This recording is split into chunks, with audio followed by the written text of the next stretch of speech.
दुनिया की हर जंग वही लड़ पाता है जिसको अपने आप से लड़ना आता है। तू क्या समझा तुझसे बिछड़कर बिखरूंगा, देख ये मैं हूं मुझको संभलना आता है। कुंडली के छठवें भाव को समझना है तो इन लाइंस को समझना होगा, क्योंकि जो अपने अंदर की कमियों को, अपने अंदर के शत्रुओं को जीत लेता है वो दुनिया को भी जीत सकता है। लेकिन जो दुनिया से ही लड़ रहा है, जो दुनिया में ही उलझा हुआ है, वो खुद को भी नहीं शांत रख सकता। अभी तक हमने देखा कि पांचवा भाव कुंडली का आपकी विद्या, आपकी एजुकेशन, कॉलेज लाइफ तक है। लेकिन छठवां हाउस फिर जब आप उससे आगे बढ़ेंगे तो आपकी जॉब, आप क्या करते हैं, आप शुरू करते हैं, कुछ काम करना शुरू करते हैं। ठीक है, तो आप जॉब ज्वाइन करते हैं। 10वां भाव जो है आपका वो कार्य क्षेत्र है, लेकिन आपकी जो जॉब है वो छठवां हाउस है। जॉब के अंदर कैसी परिस्थितियां बनेंगी वो छठवां हाउस है। आपके छठवें हाउस से आपका 10th हाउस 5th है, यानी भावात भावम हम अगर लगाएंगे तो अगर लग्न का जो संतान है, पुत्र है, वो 5th है। ठीक है, 6th हाउस से 5th हाउस, यानी जो जन्म हो रहा है यहाँ का जो संतान भाव बनेगा वो 10th हाउस बनेगा। तो यानी आपके अंदर जो एक नया काम का जन्म हुआ। ठीक है, तो आप देखें एक व्यक्ति इंटर्न करता है, जॉब करता है, और एक समय आने के बाद वो अपना खुद का कुछ स्टार्टअप शुरू करने लगता है, खुद के कुछ काम करता है, कोई आइडिया उसे आ जाता है। इस तरीके से आप समझ सकते हैं कि कैसे जो बीज है 10th का वो 6th में छुपा हुआ है। इसलिए अगर हमें जानना है कि कोई अपने कार्य क्षेत्र में, कोई अपने प्रोफेशन में किस हद तक सफल होगा, तो आपको ना सिर्फ 10वां घर बल्कि 6th हाउस भी कंसीडर करना पड़ेगा। अब हम देखते हैं कि इसे षड रिपुओं का भाव कहा गया है, यानी अपने अंदर के 6 एनिमीज, 6 शत्रु। वो कौन कौन हैं? काम, क्रोध, लोभ, मद, मोह, मत्सर। एक एक करके हम इनको डिकोड करते हैं, जिससे हमें 6th हाउस के बारे में और भी जानकारी समझ में आएगी। सबसे पहले है काम।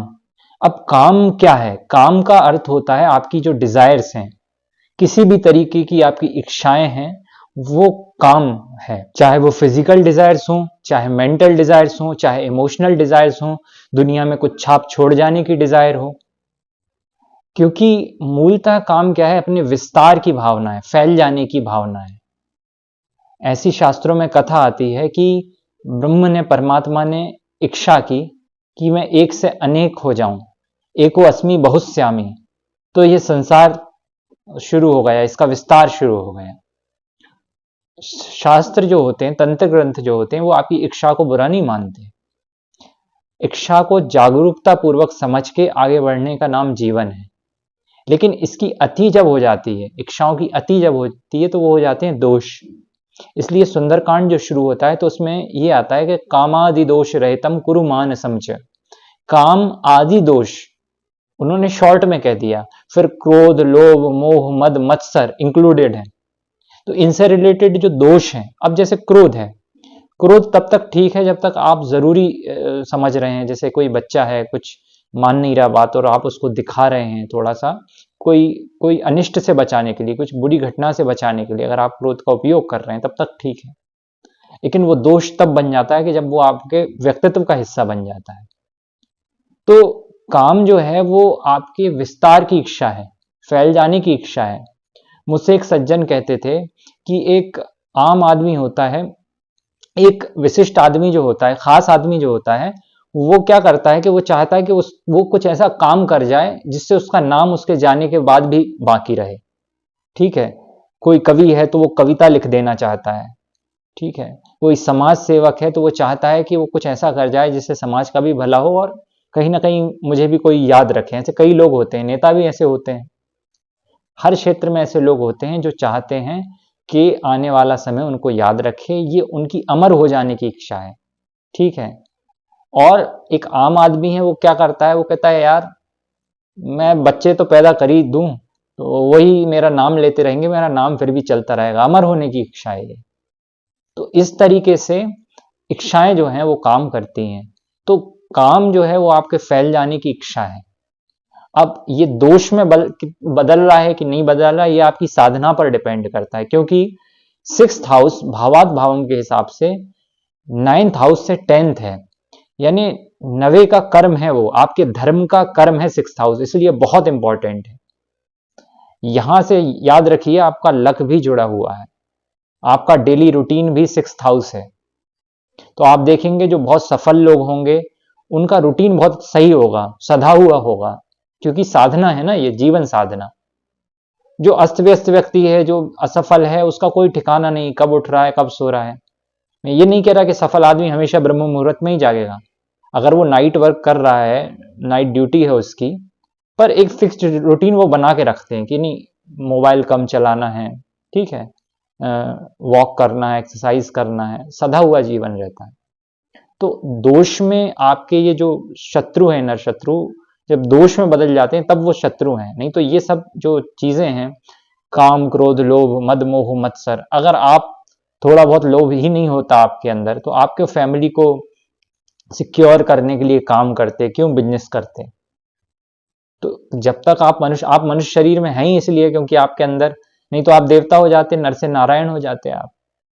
यही तो पूरी यात्रा है।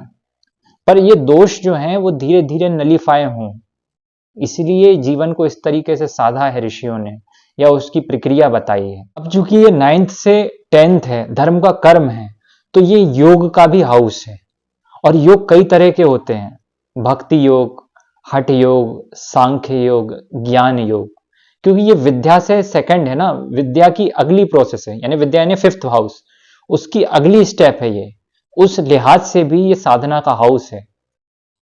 अब हम ये समझते हैं कि काम के बाद जो षड रिपु हैं, 6 आपके शत्रु हैं, इनर एनिमीज हैं, काम क्रोध, जब आपकी इच्छा पूरी नहीं हुई तो क्या जन्मा? क्रोध जन्मा, फ्रस्ट्रेशन जन्मी, ठीक है। इच्छा पूरी हो गई तो मोह आ गया, अटैचमेंट हो गया, ठीक है। आपने देखा कई लोग होते हैं कि वो कोशिश करते हैं अपने बच्चों के लिए बहुत कुछ जमाने की, सेटलमेंट की, कि उनका फ्यूचर बन जाए, और जब वो सक्सेसफुल हो जाते हैं, ठीक है, सक्सेसफुल होने के बाद उनका मोह हो जाता है उन सब चीजों से, और लोभ भी होता है।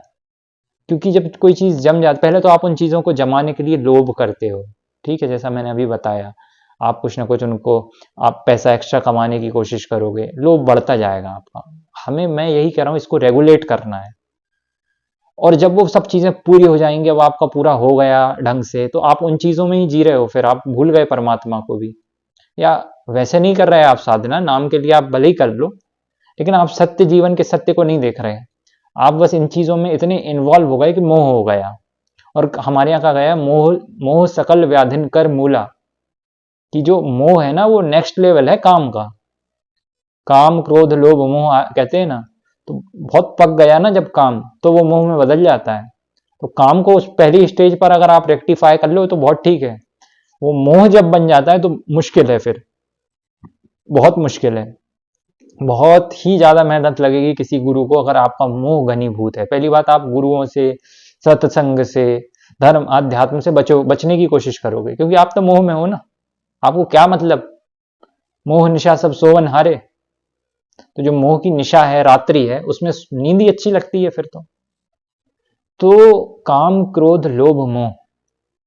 अब मद, अब मान लीजिए आपका मोह भी सध रहा है, आपकी सब चीजें सब सध रही हैं, जो भी सही, तो आपको हो गया मद, अरे मेरे बच्चे जमे हुए हैं भाई, ऐसा है वैसा है, चार चार प्रॉपर्टी है, ये है वो है, ये क्या है? मद है। अब इसके बाद जो दोष आता है वो है मत्सर।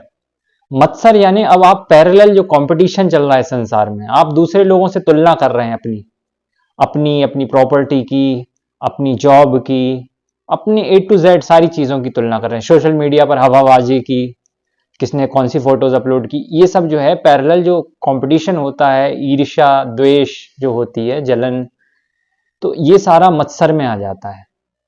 आप ये नहीं देख रहे हो कि यहीं कबीर भी हुए थे, यहीं नानक भी हुए थे, यहीं तुलसी भी हुए थे, यहीं उपनिषद के ऋषि भी हुए थे। वरना ऋषियों ने तो यहां तक कहा है, संतों ने तो यहां तक कहा है कि अवसर बार बार नहीं आए। ये जो ह्यूमन लाइफ है, ह्यूमन बर्थ है, ये आपको बहुत मुश्किल से मिला है, बार बार नहीं मिलेगा। तो फर्दर जर्नी की तैयारी तो कर लीजिए। लेकिन हम मत्सर में आके यहीं के खेलों में इतने उलझ जाते हैं कि इन्हीं में हम दुखी होते रहते हैं। और ये 6th हाउस जो है इसको रेक्टिफाई करने का हाउस है, योग का हाउस है, 5th का नेक्स्ट हाउस है। तो इसलिए 6th हाउस को अगर आप अच्छा करेंगे अपने कर्म से, अपनी साधना से, डेली रूटीन से, तो लाइफ के सारे आपके मसले धीरे धीरे हल होने शुरू हो जाएंगे। अब चूंकि ये भाव शत्रु भाव है, तो आपके दुनिया में जो दुश्मन होंगे और उनसे जो आपका संघर्ष होगा वो भी यहां से देखा जाता है। आपके बच्चे, किसी को पूछना है कि यार मेरे बच्चों से मेरा फर्दर कैसा संबंध होगा, तो खास तौर से पहली जो संतान होगी, पहला जो बच्चा होगा उससे आपका कैसा संबंध होगा, वो 6th हाउस पर डिपेंड करेगा, क्योंकि ये 5th से नेक्स्ट है ना, तो ये भी वहां से देखा जा सकता है। आपके शरीर में अगर हम देखें तो lower abdomen, 5th upper abdomen था, ये लोअर एब्डोमेन है। 6th हाउस ही मामा मौसियों का भी है, वहां से कैसे संबंध रहेंगे ये आप यहां से देख सकते हैं। यही हाउस एनजीओस का भी है, सेवा कार्यों का भी है। अब चूंकि रोग हाउस भी यही है, डिसीज किसको कैसी होंगी, क्योंकि योगीज तो ये मानते हैं कि जो आपकी मेन डिसीजेस हैं पहले अंदर शुरू होती हैं, फिर वो बाहर आती हैं शरीर पर, है ना। और आजकल के जितने ज्यादा रोग हैं, ज्यादा से ज्यादा वो कुछ ना कुछ अनियमित दिनचर्या, बिगड़े रूटीन की वजह से है। इसलिए रूटीन का भी हाउस है और रोग का भी हाउस है। इसलिए ये हाउस डॉक्टर्स का भी है, जो अच्छे डॉक्टर्स बनते हैं उनका ये हाउस अच्छा होता है। अब हम ये भी देखें कि ये हाउस कानूनी कार्यवाहियों का भी है। आपके शत्रुओं से जो आपकी फाइट होगी वो कानूनी रूप से कहाँ जाएगी, या झूठे आरोप लगेंगे, आप फंसेंगे, बच निकलेंगे, आप कैसे टैकल करेंगे, जो संघर्ष होगा उसमें सफलता मिलेगी क्या पराजय मिलेगी, इस हाउस पर निर्भर करता है।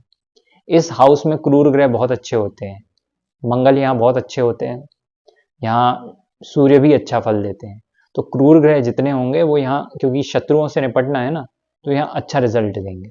अब कर्जे के लेन देन के मामले हों या प्रॉपर्टी के इश्यूज हों, वो भी 6th हाउस से देखे जाएंगे। 6th हाउस से ही आपके फोबिया देखे जाएंगे, डर देखे जाएंगे, मानसिक चिंताएं देखी जाएंगी। इस तरह हमने कुछ कवर करने की कोशिश की 6th हाउस को। इससे रिलेटेड भी कुछ चीजें हो सकती हैं, लेकिन अगर आप 6 दोष, शत्रु भाव, इसको ठीक से समझ लेंगे, रोग को, ये जड़ है इसकी, तो आप 6th हाउस से रिलेटेड कई अफेयर्स आने वाले समय में समझ जाएंगे। तो आज के लिए इतना ही, धन्यवाद।